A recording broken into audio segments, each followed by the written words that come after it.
Hey, welcome back to the channel. And it is time to get more range out of the buggy. What I mean by that is more fuel range. So right now I have a 15-gallon fuel cell in there and I get about 110 miles out of it, sometimes 120.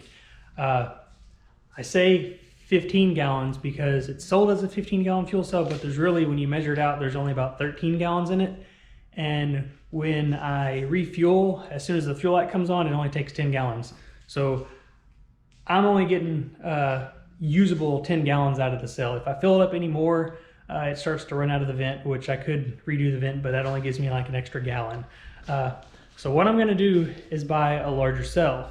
Now, I mentioned the cell that's in there is this right here. It's an RCI fuel cell, 15 gallons advertised. And they make a larger one. That's a 19-gallon advertised fuel cell. That's what I've got sitting right here. The only difference between this fuel cell and this fuel cell is the depth.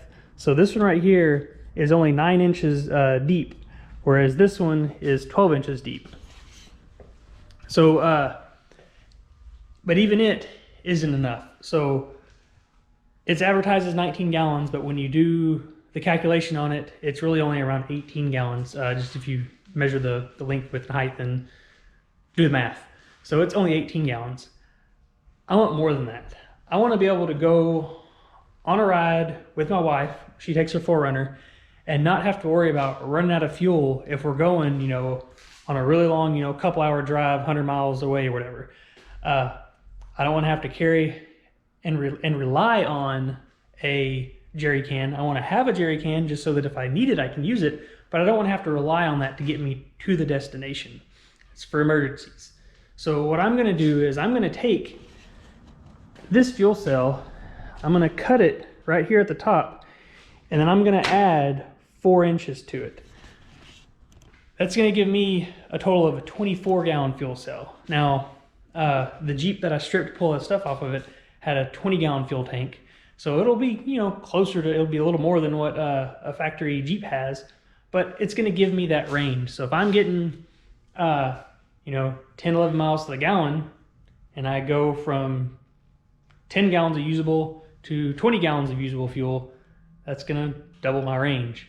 It's a lot more comfortable for me because I'm going to be able to get to where I'm going, do what I'm doing there, maybe refuel there, I don't know. But I'm going to be able to get more range out of the buggy. I'm going to get double the range. That's what we're going to try to do.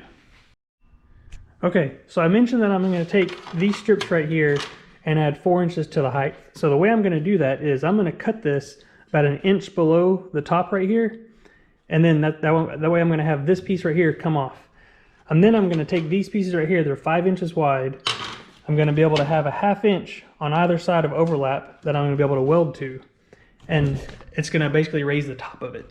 Now, the reason I'm raising the top of it is if for some reason I ever got a leak in one of my welds, which I don't expect to do, but you saw the video of the radiator and I mentioned there that it took me quite a few tries to get it sealed. This is fuel, a little more dangerous, but I'm going to make sure it's not leaking before I put it in the buggy. But regardless, I want the modifications to be done at the top of the tank. That way, if anything ever happens, you know, to one of these welds, and again, that's probably a stupid reason for doing it, I want the weld to be up here. That way, if anything happens and it leaks or whatever, I've still got all the fuel down here so that I don't drain the entire tank out. Again, that's a stupid reason for wanting to do it. If you can't weld aluminum very well, you probably shouldn't be welding a fuel tank, but that is my reasoning. That's why I'm going to do it at the top. And again, so this is 5 inches wide.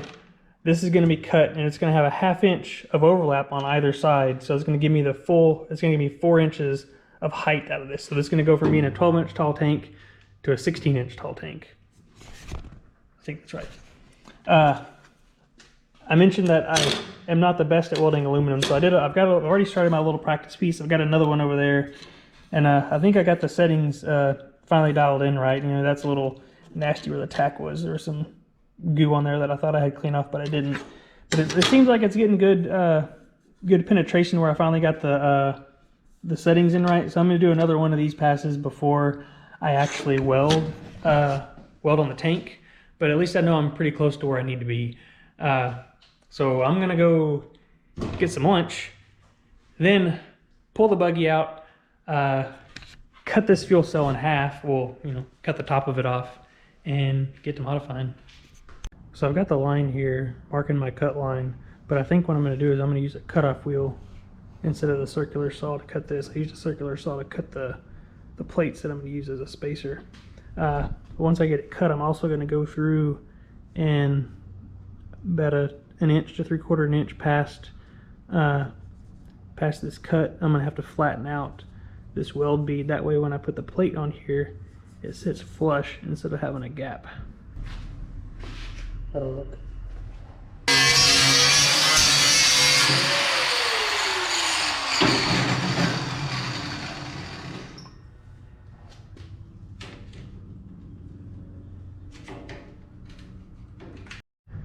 Oh, here we go. Split this thing apart. That's what the inside of the cell looks like. This, I believe, is the feed tube. Yeah, fuel pickup, which I'm not going to be using. I'm going to be putting a dual pickup in the bottom of this thing, kind of like what I did with my, actually exactly like what I did with my 15-gallon cell. So I'm not going to worry about this thing being too short with the longer, with the deeper tank. All right, back in the garage this evening to continue where I left off with the fuel cell last week. So I showed last week where I cut all these extension pieces to length, and then I chopped this thing in half, and then I welded these things on here. The way I did this was that I welded a long and a short together into a 90 to make an L piece, and I did that on both sides. That way, so there's a seam here that still needs to be welded on both sides, and but I'm also going to weld the tops and the bottoms here. So I'm going to get the welder set up and get to weld tonight and see how far I can get in a couple hours. Hopefully I get most of it done, but I probably won't.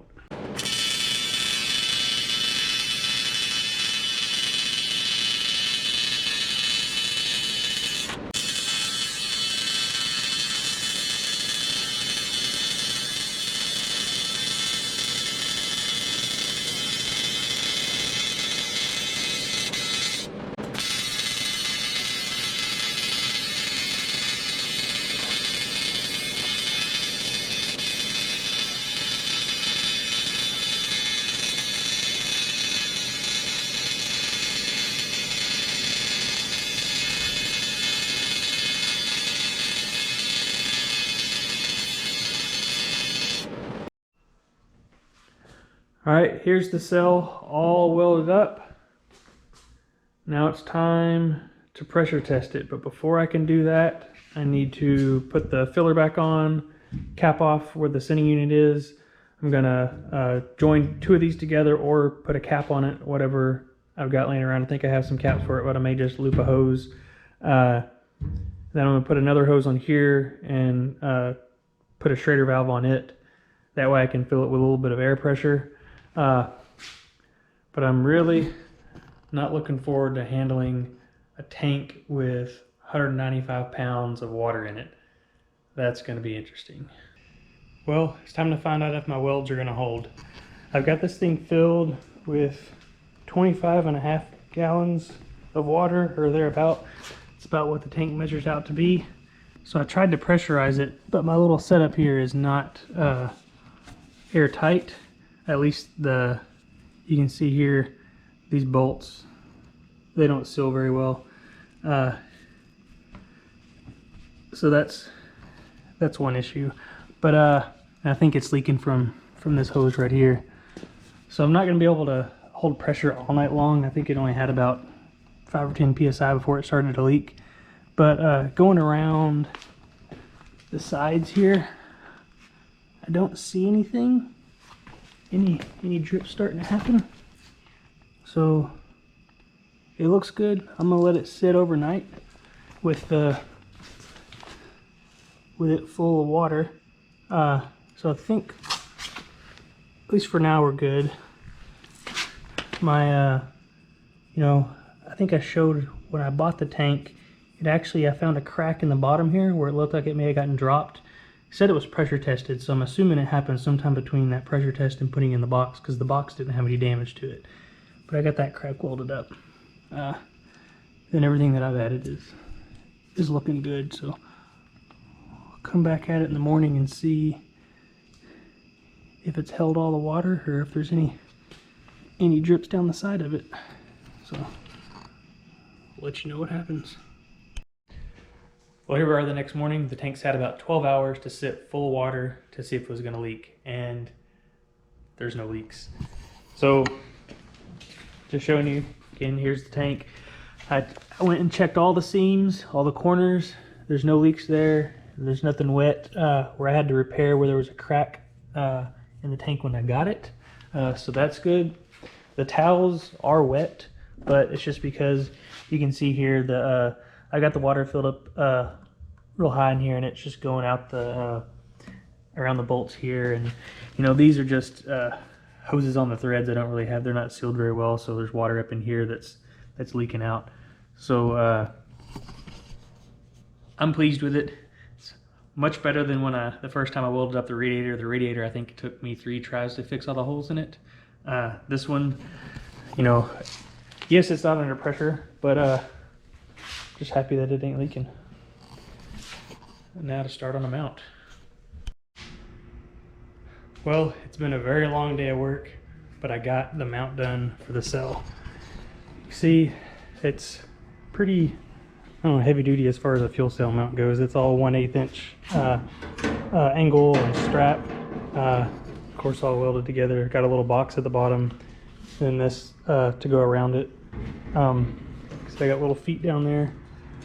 And then I installed the pickup kit. I'm gonna have to modify it a little bit, similar to a liquid iron kit that I've already got in the fuel cell over here, but just gonna be modified to work with a bigger tank.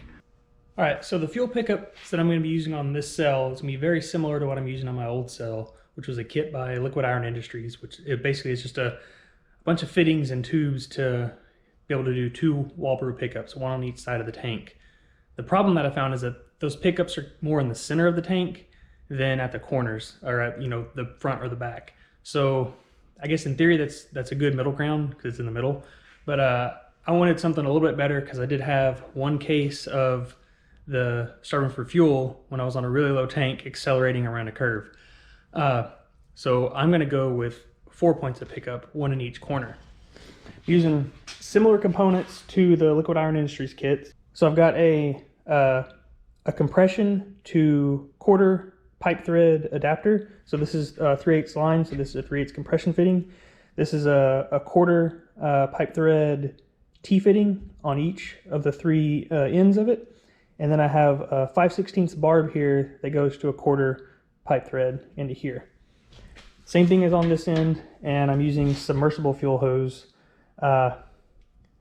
This right here is 12 inches of fuel hose, and it was like $24. So I understand that this is what you're supposed to use for this, so don't cheap out and buy regular fuel injection hose. My understanding is that it's going to swell up and it could burst. I know this isn't really under pressure, it's under suction, but still, you don't want that to happen. I believe there is some cheaper options out there, but this is what I could get fast.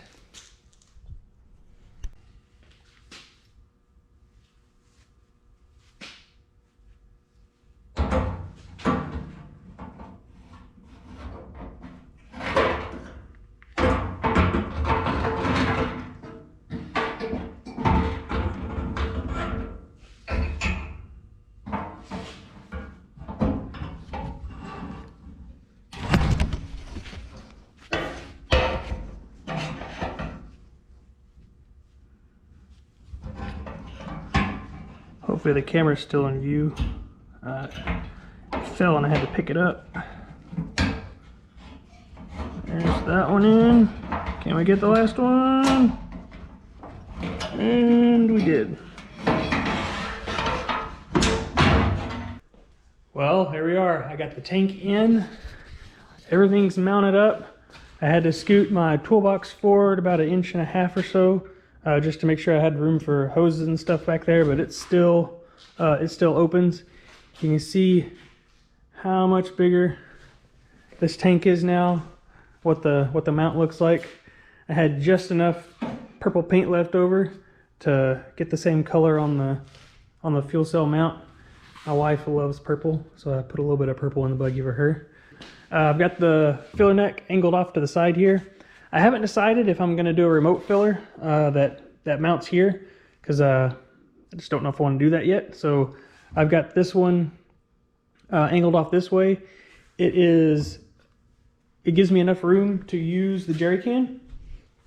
So that's something I wanted to keep in mind, that I can still use a jerry can to fill this up if I ever needed to. Enough talking, let's put in the first 5 gallons of fuel. All right, pull this cap off. And from what I mocked up, this should line right up with the nozzle. There we go. And let's get filling.